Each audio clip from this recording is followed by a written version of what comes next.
बात करते हैं उत्तर प्रदेश की, जहां पर मुख्यमंत्री चुनाव प्रचार में व्यस्त हो गए हैं, लेकिन जमीन पर जो स्थिति वहां पर देखने को मिल रही है, खासकर डेंगू और बुखार के चलते, वो बेहद डराने वाली है। डेंगू और बुखार से मरने वालों का आंकड़ा 100 के पार पहुंच गया है। अकेले फिरोजाबाद में 60 से ज्यादा मौतें हुई हैं।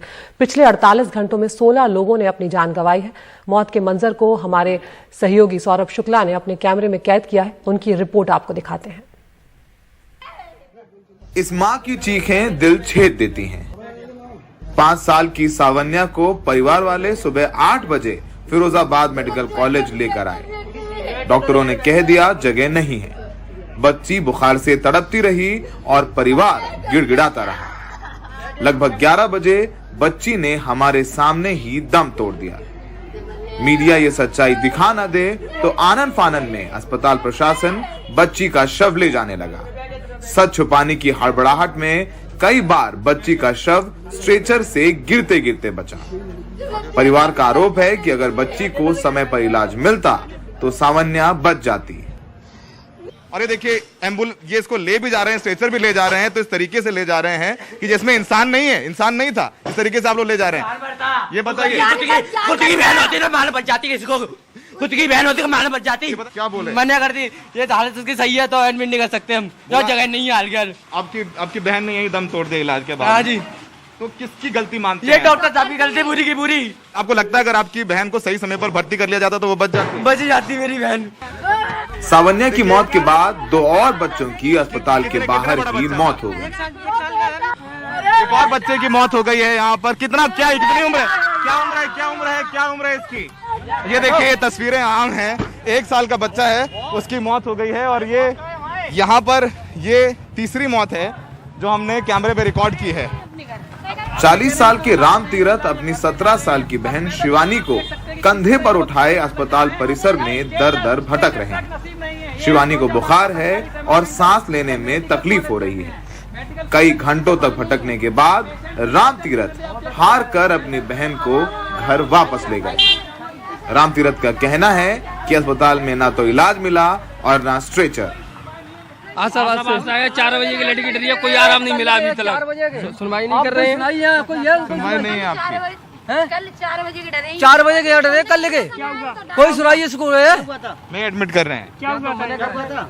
कह रहे हैं घर ले जाओ। और क्या, अब जब घर तो ले जाएंगे, जब कोई सुनवाई नहीं करेंगे तो फाइल मांग रहे हैं, फाइल भी नहीं दे रहे। कहीं अंत कहीं ले जाए तो उसको दिखा दे। 45 साल के भोला भी बुखार से तपती अपनी 11 साल की बेटी को अपने सीने से लगाकर घर वापस ले जा रहे हैं। भोला का कहना है कि अस्पताल प्रशासन ने जांच के लिए बेटी का सैंपल भेजा है और कहा है जब तक रिपोर्ट नहीं आ जाती तब तक भर्ती नहीं करेंगे। इसकी मैंने खून की जांच कराई, वो रिपोर्ट मिलेगी शाम को। रिपोर्ट जब उसका इलाज होगा तब इलाज होगा। बोला रिपोर्ट नहीं मिल रही तो इलाज नहीं करेंगे। नहीं हो रहा तो क्या करूँ, फिर अब मैं घर ले जा रहा हूँ ना। फिरोजाबाद मेडिकल कॉलेज के पीडियाट्रिक वार्ड के बाहर बुखार से तपते लगभग 20 से 25 बच्चे ऐसे ही जमीन पर लेटे अपनी रिपोर्ट का इंतजार कर रहे हैं, क्योंकि जब तक रिपोर्ट नहीं आएगी तब तक अस्पताल में बेड नहीं मिलेगा। फिरोजाबाद मेडिकल कॉलेज की प्रिंसिपल डॉक्टर संगीता अनीजा का कहना है कि अस्पताल में न बेड की कमी है और न डॉक्टरों की। लोग घबरा रहे हैं, जिस वजह से अस्पताल के बाहर अफरा तफरी का माहौल है। हमारे पास 2 पेशेंट्स ब्रॉड डेड आए थे और एक पेशेंट आप बता रहे हैं तो उसका एकदम से हुआ था। पेशेंट्स का एडमिशन हो रहा है, किसी को मना नहीं किया जा रहा है। पेशेंट्स आया होगा उसको अटेंड किया जा रहा है। हमें शासन द्वारा माननीय मुख्यमंत्री जी के आने के बाद से हमें 30 डॉक्टर्स दिए गए हैं जो कि स्पेशलिस्ट हैं, और उसके बाद से 15 डॉक्टर्स हमने भी चुने हैं यहाँ के लिए, अलग से हमने अपॉइंट किए हैं। साथ में हमारे ट्यूटर्स और लोग भी काम कर रहे हैं जो सिर्फ ऊपर का मैनेजमेंट देखते हैं। स्टाफ नर्सेज हमने काफ़ी मात्रा में बढ़ा दिए हैं। इंसानियत के नाते सबको काम करना चाहिए और एक अच्छा मैसेज सबको ये क्लियर करना चाहिए कि जो पेशेंट हमारा सिक है हम उसको अटेंड कर पाए। हमारा कियोस्क का स्थिति अगर होगा तो हमारा नॉर्मल पेशेंट बीच में कहेगा हमें ले लो, तो हम सिक पेशेंट को नहीं देख पाएंगे। अस्पताल में यूपी के मुख्यमंत्री योगी आदित्यनाथ के प्रचार की बड़ी बड़ी होर्डिंग लगी हुई है और उसके ठीक नीचे बच्चे बुखार से तड़पते नजर आते हैं। आज सुबह से हमारे सामने 3 बच्चों की अस्पताल के बाहर मौत हो गई है। ऐसे ही बच्चे पूरा दिन इंतजार करते हैं बुखार में तपते हुए कि इनकी रिपोर्ट आए और उनको अस्पताल में दाखिला मिल जाए। और ये लगभग 1 महीने की कहानी है। हर रोज ऐसे ही अस्पताल के बाहर अंदर बच्चों की मौत हो रही है। ऐसी बिलखती माएँ यहाँ से गुजरती हैं। सब असहाय हैं। प्रशासन कह रहा है सब ठीक है, पर जमीनी हकीकत बेहद दर्दनाक है। फिरोजाबाद में सहयोगी अशोक महाले और जितेंद्र किशोर के साथ सौरभ शुक्ला, एनडीटीवी इंडिया। और सिर्फ यूपी ही नहीं, वायरल बुखार और निमोनिया अब बिहार में भी फैलने लगा है। बिहार में 300 से ज्यादा बच्चे जो हैं वो पीड़ित हैं, या तो वायरल से या फिर निमोनिया से, और कुछ की हालत वाकई में गंभीर है। मुख्यमंत्री नीतीश कुमार ने माना है कि स्थिति गंभीर है और सभी को अलर्ट पर रहने को कहा गया है। मनीष कुमार की ये रिपोर्ट। पटना के नालंदा मेडिकल कॉलेज अस्पताल का शिशु वार्ड, कमोबेश सारे बेड भरे हुए हैं और आईसीयू में तो एक बेड पर 2-2 बच्चे। इनके अभिभावक का कहना है कि शुरू में वो बुखार को गंभीरता से नहीं ले पाए। बच्चे को बुखार नहीं छूट रहा है, निमोनिया का पेशेंट है और बुखार 4 घंटा 5 घंटा पर दवा देते हैं तो 4 घंटा पर बुखार आ जाता है। अस्पताल प्रबंधन का कहना है कि इस बार बच्चों की इलाज में कोई कमी नहीं है। उनके पास दवा भी है और ऑक्सीजन भी। एक बच्चे का डेथ आज हुआ है और विगत 10 दिनों में केवल 2 बच्चों का डेथ हुआ है। के लिए जितना संभव है सब काम किया जाता रहा है। मुख्यमंत्री नीतीश कुमार कह रहे हैं कि हर संभव सारे कदम उठाए जा रहे हैं। अभी ऐसी स्थिति तो नहीं है, लेकिन फिर भी अलर्टनेस, भाई कोई जानता है कल होकर के क्या कुछ हो जाए। फिलहाल बिहार में खासकर सरकारी अस्पतालों में बेड मिलने के साथ ही इलाज में और अधिक सतर्कता बरतने की जरूरत है। पटना से कैमरामैन हबीब अली के साथ मनीष कुमार, एनडीटीवी इंडिया के लिए।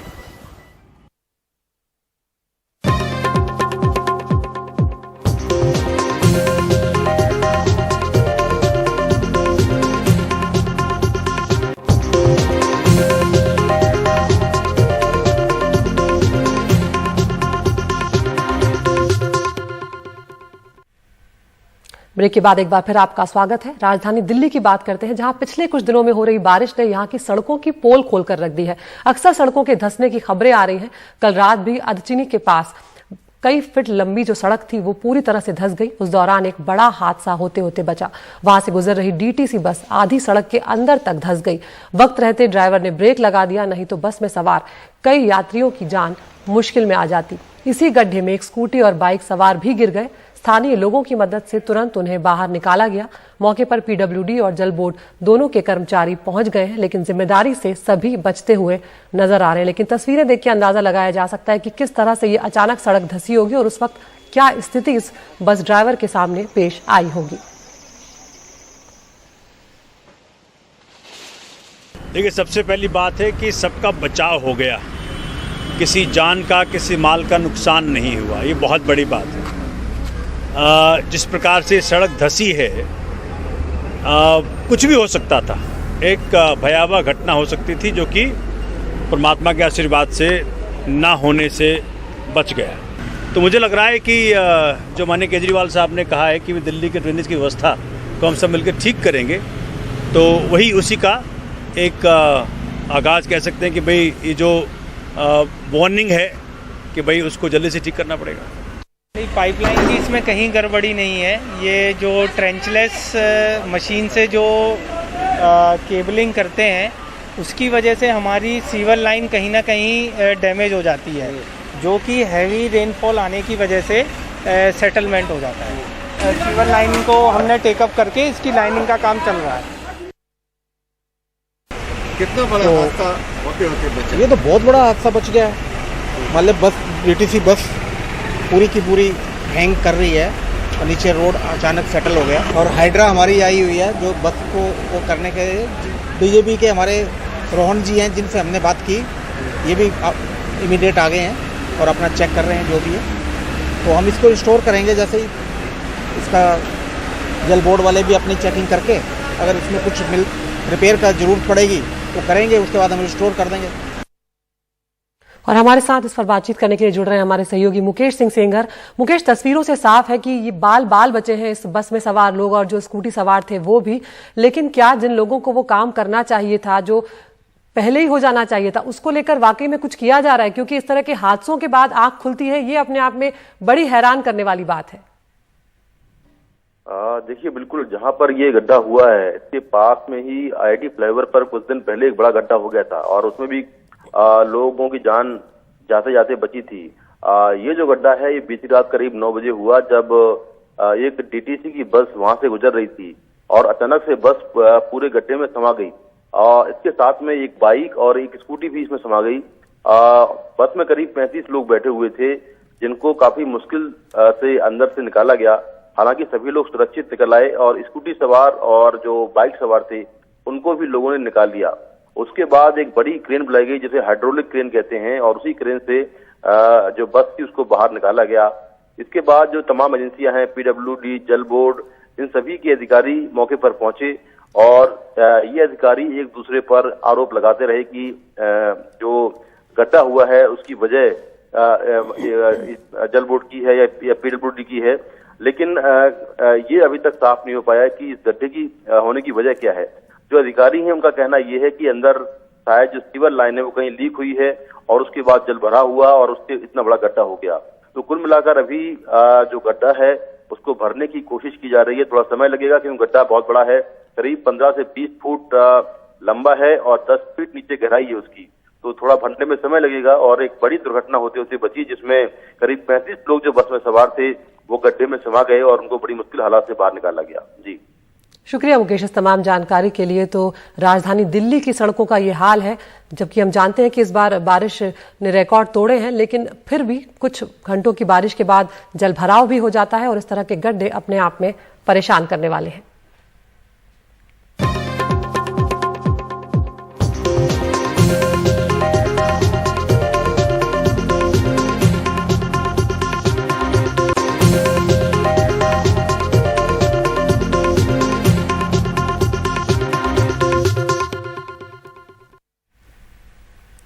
मुंबई अमूमन महिलाओं की सुरक्षा के मामले में दूसरे शहरों के मुकाबले बेहतर माना जाता रहा है, लेकिन अचानक एक के बाद एक कई खबरें ऐसी आ रही हैं जो इसकी सुरक्षा पर सवाल उठा रही हैं। 3 दिनों के भीतर मुंबई में हुए बलात्कार के मामलों पर मुंबई पुलिस कमिश्नर ने दूसरी बार प्रेस कॉन्फ्रेंस की है। मामले में कई और खुलासे भी किए हैं, तो वहीं अब इस मामले को लेकर राजनीति भी शुरू हो गई है।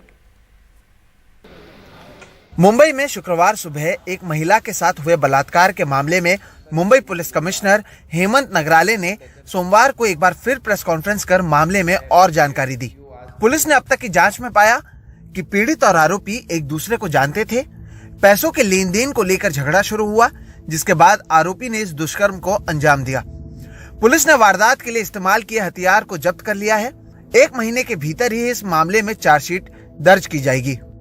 As mentioned in postmortem report, it is mentioned as evidence of pertinitis. Postmortem के अनुसार शरीर के कई हिस्सों में चोट की वजह से अननेचुरल कारणों से पीड़ित की मौत हुई है। Multiple injuries over body. However, samples preserved for accessory examination report in bracket unnatural death. अब इस मामले पर राजनीति भी शुरू हो चुकी है। बीजेपी जहां अब मुंबई में महिलाओं की सुरक्षा को लेकर सवाल उठा रहा है, तो वहीं संजय राउत ने सामना के जरिए बीजेपी पर हमला किया। संपादकीय में लिखा गया है कि हाथरस बलात्कार की तुलना मुंबई के बलात्कार के साथ किया जा रहा है, जो गलत है। उत्तर प्रदेश सरकार हाथरस बलात्कार में आरोपियों को पकड़ने में आनाकानी कर रही थी। पीड़ित लड़की के शव को भी सरकार ने जल्दबाजी में जलाकर सबूत नष्ट किया। कठुआ में हुए बलात्कार में भी एक पार्टी के लोग आरोपियों के समर्थन में सड़क पर उतरे थे। मुंबई में जो हुआ उसमें जौनपुर पैटर्न का पता चलता है। बीजेपी अब शिवसेना के इस संपादकीय पर सरकार को घेरती नजर आ रही है। अब आरोपी कौन से प्रांत से है, क्या इस बात से उसका आरोप क्या कम अधिक हो सकता है? कौन से प्रांतों की राजनीति कर रही है शिवसेना? महाराष्ट्र में महिलाओं पर बढ़ रहे अत्याचार के मामलों पर मुख्यमंत्री उद्धव ठाकरे ने सोमवार शाम एक बैठक किया और जल्द ही इस तरह के मामलों में कमी लाने के आदेश दिए। राज्य में महिलाओं पर लगातार हो रहे अत्याचार एक चिंता का विषय है, लेकिन जब एक नेता एक जगह के बलात्कार की तुलना दूसरे राज्य में हुए बलात्कार के साथ करते हैं, तो वाकई एक सवाल उठता है कि क्या ये नेता इस मामले को लेकर वाकई संवेदनशील हैं या नहीं। मुंबई से कैमरा पर्सन प्रवीण जिरोहित के साथ सोहित मिश्रा, एनडीटीवी इंडिया। मध्य प्रदेश की बात करते हैं, जहां पर धार में पुजारी की हत्या का मामला सामने आया है। ज्ञानपुरा में हनुमान मंदिर के एक पुजारी की 3-4 अज्ञात बदमाशों ने लाठी, डंडों और पत्थरों से पीट कर हत्या कर दी। पुजारी की मदद करने गए चौकीदार को भी नहीं बख्शा, उसे भी पीट कर घायल कर दिया गया। इस मामले में अब 4 लोगों के खिलाफ धारा 302 के तहत मुकदमा दर्ज किया गया है। पुलिस इस मामले की कार्रवाई में जुट गई है, लेकिन फिलहाल आरोपी पकड़ में नहीं आए हैं।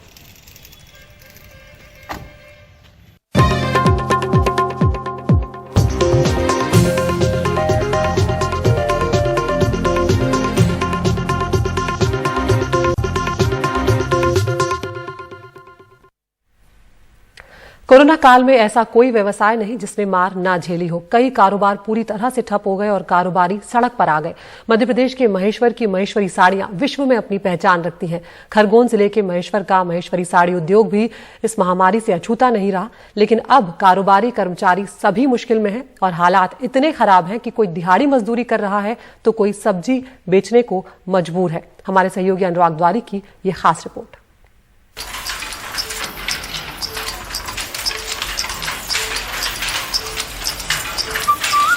कहते हैं होलकर वंश की अहिल्याबाई ने मांडू गुजरात के कारीगरों को महेश्वर में बसाया। यहाँ बनी साड़ियां जीवंत, चटकीले रंग, धारीदार या चिकनुमा बॉर्डर, खास रंग की किनारी, सुंदर डिजाइन की वजह से पूरी दुनिया में पहचानी जाती हैं।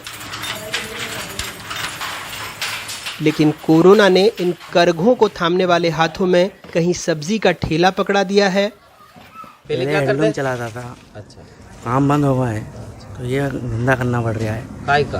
प्याज, आलू, सब्जी भाजी। पहले काय का काम था? हेडलूम का साड़ी बनाते थे। तो किसी के हाथों में बेलचा। वसीम अंसारी पहले हफ्ते में 3000 रुपए तक का काम कर लेते थे, अब बमुश्किल आधा कमाते हैं, वो भी अपने हुनर को छोड़कर। घर परिवार चलाने के लिए जबरन मजदूरी करना पड़ी मुझे, इससे ज़्यादा मेरे पास तो चारा नहीं। मैं पहले 2500-3000 का काम करता था, अब बेलदारी में 1500-1600 ये पैसे मिल रहेगा। कितने दिन में? एक हफ्ते में। और बारिश आ जाती है तो फिर काम की छुट्टी, मतलब परिवार में बहुत दिक्कत आ रही है परिवार चलाने की। बुनकरों के पास माल तैयार है लेकिन मांग नहीं है। 80% कामकाज प्रभावित हुआ है। महेश्वर देवी अहिल्या की पवित्र नगरी पर्यटकों और विदेशी सैलानियों से भरी रहती थी। फिल्मों की शूटिंग का दौर भी चलता था। कोरोना की वजह से यहाँ सैलानियों और विदेशी पर्यटकों का आना जाना कम हो गया है। ऐसे में महेश्वरी साड़ियाँ बेचने वाली दुकानों में रौनक नहीं है। कपड़ों के कई शोरूम बंद हो गए हैं, जो चल रहे हैं वहाँ खरीदार नहीं हैं। हैंडलूम कारोबारी भी परेशान हैं। मेरे कारखाने में जो है 25 से 30 व्यक्ति काम कर रहे हैं। तो अभी जो लॉकडाउन लगा है उसकी वजह से ये हुआ है कि जो कारीगर हैं वो भी अब बंद हो गए हैं, और उसके बाद जो रॉ मटेरियल का जो रेट है वो ये मान के चलो कि आसमान छू गया है। तो मैं अब रॉ मटेरियल का रेट लेने में भी, ख़रीदने में भी बहुत परेशानी, और कारीगर भी जो है कि अब बिल्कुल जब काम है ही नहीं तो वो काम भी कर नहीं पा रहे हैं। भारत वस्त्र मंत्रालय में भी ये चीज़ें सब मैं देता हूँ, लेकिन अभी क्या हुआ है कि एकदम चीज़ें ऑर्डर आना बंद हो गया है।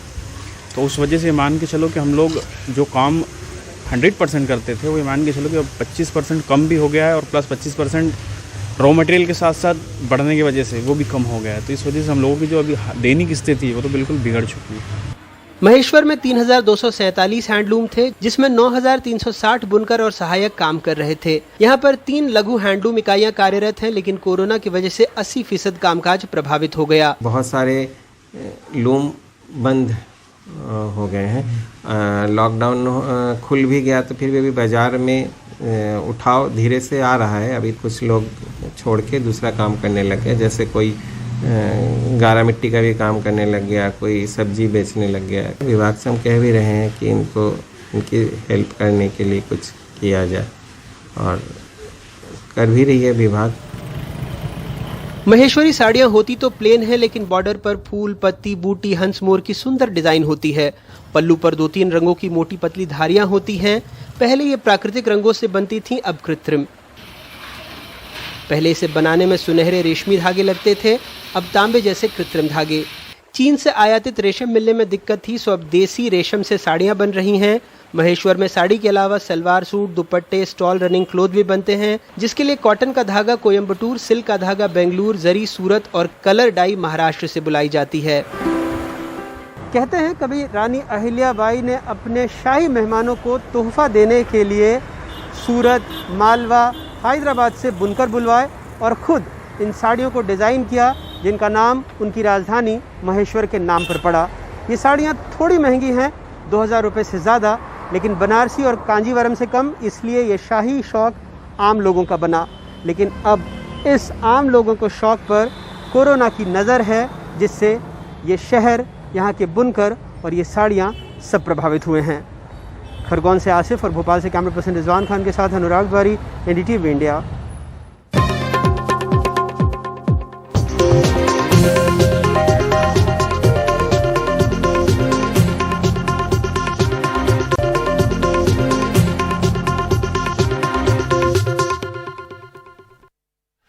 गुड मॉर्निंग इंडिया में आपका स्वागत है। मैं हूं शारिक खान। राजधानी दिल्ली में पिछले कुछ दिनों से हो रही बारिश ने यहां की सड़कों की पोल खोल कर रख दी है। अक्सर सड़कों के धंसने की खबरें आ रही हैं।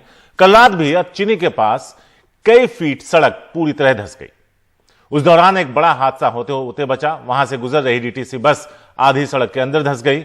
वक्त रहते ड्राइवर ने ब्रेक ना लगाया होता तो कई यात्रियों की जान मुश्किल में आ जाती। इसी गड्ढे में एक स्कूटी और बाइक सवार भी गिर गए। स्थानीय लोगों की मदद से तुरंत उन्हें बाहर निकाला गया। मौके पर पीडब्ल्यूडी और जल बोर्ड दोनों के कर्मचारी पहुंच गए, लेकिन जिम्मेदारी से बचते नजर आए।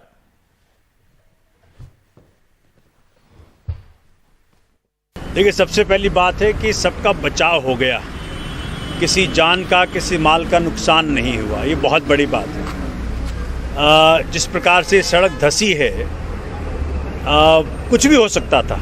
एक भयावह घटना हो सकती थी, जो कि परमात्मा के आशीर्वाद से ना होने से बच गया।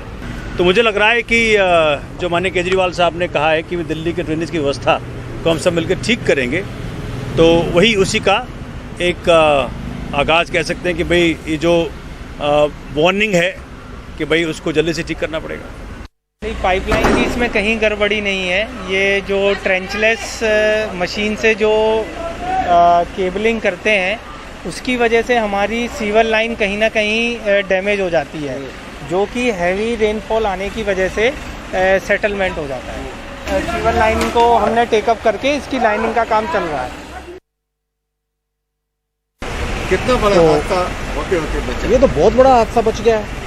मतलब बस DTC बस पूरी की पूरी हैंग कर रही है और नीचे रोड अचानक सेटल हो गया। और हाइड्रा हमारी आई हुई है, जो बस को वो करने के BJP के हमारे रोहन जी हैं, जिनसे हमने बात की, ये भी इमीडिएट आ गए हैं और अपना चेक कर रहे हैं जो भी है। तो हम इसको रिस्टोर करेंगे, जैसे ही इसका जल बोर्ड वाले भी अपनी चेकिंग करके अगर इसमें कुछ रिपेयर का जरूरत पड़ेगी तो करेंगे, उसके बाद हम रिस्टोर कर देंगे। मुकेश सिंह सेंगर हैं हमारे साथ इस बारे में ज्यादा बात करने के लिए। मुकेश, ये कोई नई बात नहीं है। जब भी बरसात होती है, सड़कें नदियों में तब्दील हो जाती हैं, और इस तरह से सड़कों का धंसना, वो भी राजधानी दिल्ली में, कई सारे सवाल खड़े करता है। देखिए शारिक, बिल्कुल अगर हम इस बात करें तो इस बार बारिश के मौसम में ऐसी कई घटनाएं हुई हैं जहां पर दिल्ली की सड़कों में गड्ढे हुए। कई बार कार उस गड्ढे में समा गई, तो कई बार लोगों की जान जाते जाते बची। लेकिन ये जो गड्ढा हुआ है, ये गड्ढा अब तक का सबसे बड़ा गड्ढा जो सड़क पर हुआ है, जिसकी लंबाई करीब 15 से 20 फीट है और गहराई करीब 10 फीट है।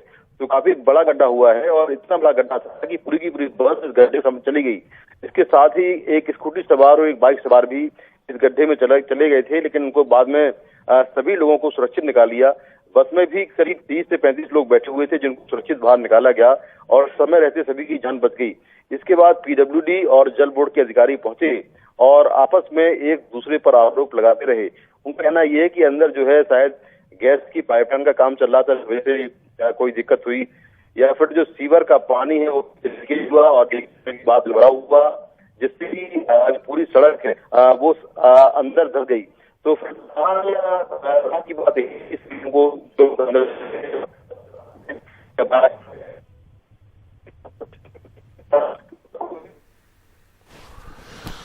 मुकेश की आवाज टूटती हुई पहुंच रही थी, लेकिन मुकेश ये बता रहे थे कि जो लोग थे उनकी बमुश्किल जान बची। और कई गंभीर सवाल खड़े होते हैं कि देश की राजधानी की सड़कों की हालत ऐसी क्यों है, कहीं जल जमाव तो कहीं सड़कों का धंसना। जवाब तो बनता है। यूपी में डेंगू और बुखार से मरने वालों का आंकड़ा 100 के पार पहुंच गया। अकेले फिरोजाबाद में 60 से ज्यादा मौतें हुई। पिछले 48 घंटे में 16 लोगों ने जान गंवाई।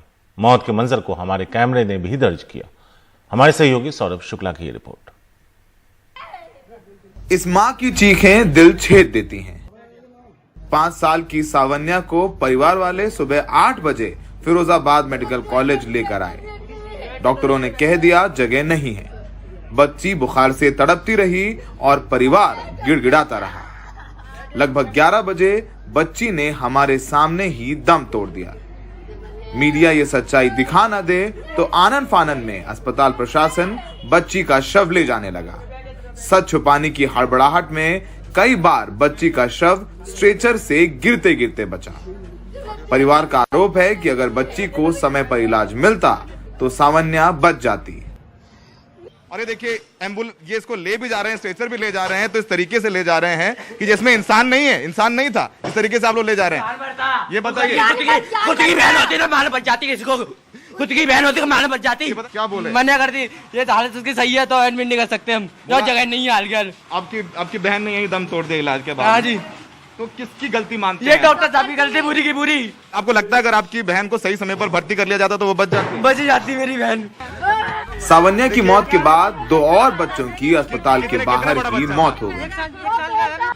एक और बच्चे की मौत हो गई है यहाँ पर। कितनी उम्र है? क्या उम्र है इसकी? ये देखिए, ये तस्वीरें आम हैं। 1 साल का बच्चा है, उसकी मौत हो गई है। और ये यहाँ पर ये तीसरी मौत है जो हमने कैमरे पे रिकॉर्ड की है। 40 साल के राम तीरथ अपनी 17 साल की बहन शिवानी को कंधे पर उठाए अस्पताल परिसर में दर दर भटक रहे हैं। शिवानी को बुखार है और सांस लेने में तकलीफ हो रही है। कई घंटों तक भटकने के बाद राम तीरथ हार कर अपनी बहन को घर वापस ले गए। राम तीरथ का कहना है कि अस्पताल में ना तो इलाज मिला और ना स्ट्रेचर। 4 बजे की लड़की डरी है, कोई आराम नहीं मिला अभी तक। सुनवाई नहीं कर रहे हैं। सुनवाई नहीं है आपकी? कल 4 बजे की डरे, 4 बजे के डरे, कल लेके कोई सुनाई इसको है। नहीं एडमिट कर रहे हैं, कह रहे हैं घर ले जाओ। और क्या, अब जब घर तो ले जाएंगे, जब कोई सुनवाई नहीं करेंगे तो फाइल मांग रहे हैं, फाइल भी नहीं दे रहे। कहीं अंत कहीं ले जाए तो उसको दिखा दे। 45 साल के भोला भी बुखार से तपती अपनी 11 साल की बेटी को अपने सीने से लगाकर घर वापस ले जा रहे हैं। भोला का कहना है कि अस्पताल प्रशासन ने जांच के लिए बेटी का सैंपल भेजा है और कहा है जब तक रिपोर्ट नहीं आ जाती तब तक भर्ती नहीं करेंगे। इसकी मैंने खून की जांच कराई, वो रिपोर्ट मिलेगी शाम को जब उसका इलाज होगा तब इलाज होगा। बोला रिपोर्ट नहीं मिल रही तो इलाज नहीं करेंगे। नहीं हो रहा तो क्या करूँ, फिर अब मैं घर ले जा रहा हूँ ना। फिरोजाबाद मेडिकल कॉलेज के पीडियाट्रिक वार्ड के बाहर बुखार से तपते लगभग 20 से 25 बच्चे ऐसे ही जमीन पर लेटे अपनी रिपोर्ट का इंतजार कर रहे हैं, क्योंकि जब तक रिपोर्ट नहीं आएगी तब तक अस्पताल में बेड नहीं मिलेगा। फिरोजाबाद मेडिकल कॉलेज की प्रिंसिपल डॉक्टर संगीता अनीजा का कहना है कि अस्पताल में ना बेड की कमी है और ना डॉक्टरों की। लोग घबरा रहे हैं, जिस वजह से अस्पताल के बाहर अफरा तफरी का माहौल है। हमारे पास 2 पेशेंट्स ब्रॉड डेड आए थे और एक पेशेंट आप बता रहे हैं तो उसका एकदम से हुआ था। पेशेंट्स का एडमिशन हो रहा है, किसी को मना नहीं किया जा रहा है। पेशेंट्स आया होगा उसको अटेंड किया जा रहा है। हमें शासन द्वारा माननीय मुख्यमंत्री जी के आने के बाद से हमें 30 डॉक्टर्स दिए गए हैं जो कि स्पेशलिस्ट हैं, और उसके बाद से 15 डॉक्टर्स हमने भी चुने हैं यहाँ के लिए, अलग से हमने अपॉइंट किए हैं। साथ में हमारे ट्यूटर्स और लोग भी काम कर रहे हैं जो सिर्फ ऊपर का मैनेजमेंट देखते हैं। स्टाफ नर्सेज हमने काफ़ी मात्रा में बढ़ा दिए हैं। इंसानियत के नाते सबको काम करना चाहिए और एक अच्छा मैसेज सबको ये क्लियर करना चाहिए कि जो पेशेंट हमारा सिक है हम उसको अटेंड कर पाए। हमारा कियोस्क का स्थिति अगर होगा तो हमारा नॉर्मल पेशेंट बीच में कहेगा हमें ले लो, तो हम सिक पेशेंट को नहीं देख पाएंगे। अस्पताल में यूपी के मुख्यमंत्री योगी आदित्यनाथ के प्रचार की बड़ी बड़ी होर्डिंग लगी हुई है और उसके ठीक नीचे बच्चे बुखार से तड़पते नजर आते हैं। आज सुबह से हमारे सामने 3 बच्चों की अस्पताल के बाहर मौत हो गई है। ऐसे ही बच्चे पूरा दिन इंतजार करते हैं बुखार में तपते हुए कि इनकी रिपोर्ट आए और उनको अस्पताल में दाखिला मिल जाए। और ये लगभग 1 महीने की कहानी है। हर रोज ऐसे ही अस्पताल के बाहर अंदर बच्चों की मौत हो रही है। ऐसी बिलखती माएँ यहाँ से गुजरती हैं। सब असहाय हैं। प्रशासन कह रहा है सब ठीक है, पर जमीनी हकीकत बेहद दर्दनाक है। फिरोजाबाद में सहयोगी अशोक महाले और जितेंद्र किशोर के साथ सौरभ शुक्ला, एनडीटीवी इंडिया।